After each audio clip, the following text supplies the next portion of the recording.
guys, kami dari kelas 8B ingin membahas tentang masalah sampah di sekolah kami, yaitu SMP IPPK Santo Don Bosco Fakfak. Dengan saya, Clara Rahelia Tambunan.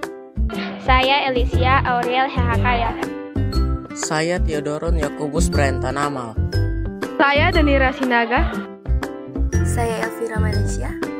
Dan saya Misha Benedikta Agung. Mari kita mulai.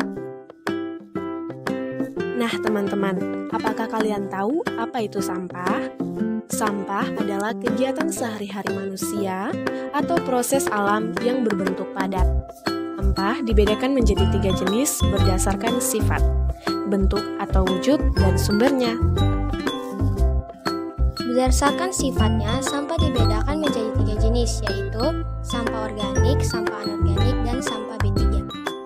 Sampah organik adalah sampah yang berasal dari sisa organisme hidup, misalnya sisa sayuran dan buah-buahan yang dibuang.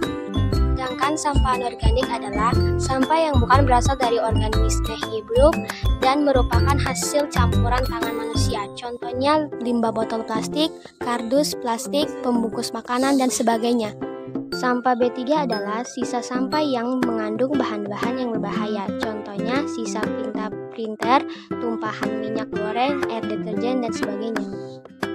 Berdasarkan wujudnya, sampah dibedakan menjadi 3, yaitu sampah padat, sampah debu, dan sampah cair. Sampah padat contohnya kaleng susu, botol plastik, penggaris plastik, dan lain-lain.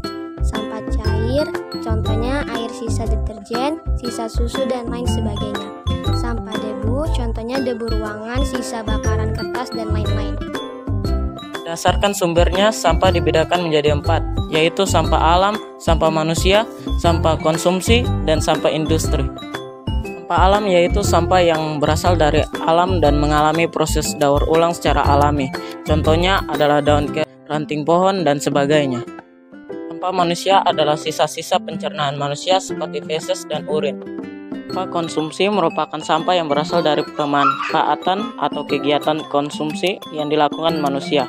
Contohnya bungkus makanan, botol, minuman, dan lain sebagainya. Sampah industri adalah limbah cair maupun padat yang merupakan sisa dari kegiatan produksi. Nah sekarang mari kita membahas tentang masalah sampah di sekolah. Kebanyakan sampah di sekolah adalah sampah anorganik yang dapat berupa botol plastik, mika, plastik, pena, dan lain-lainnya. Dalam konteks ini, kita harus menganalisis beberapa hal berikut. Yang pertama, apakah tempat sampah di sekolah mencukupi? Dan yang kedua, apakah sampah di sekolah dibuang pada tempatnya? Berdasarkan observasi kami, jumlah tempat sampah di sekolah kami ada 48 buah dan juga terdapat banyak tempat pembuangan sampah terakhir.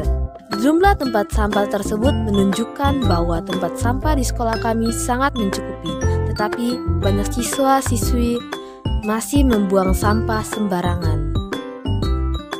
Guys, membuang sampah sembarangan dapat memberi dampak yang negatif loh, seperti dapat menyebabkan bau yang tidak sedap, dapat merusak pemandangan, menjadi sarang penyakit, dapat menyumbat saluran air di sekolah, dan banyak lagi.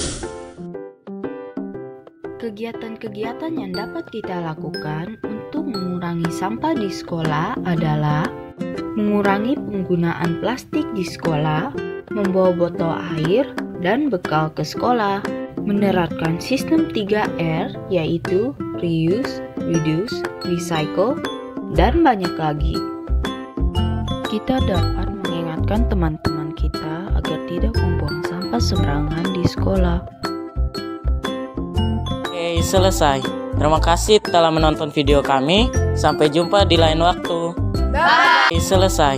Terima kasih telah menonton video kami. Sampai jumpa di lain waktu. Bye.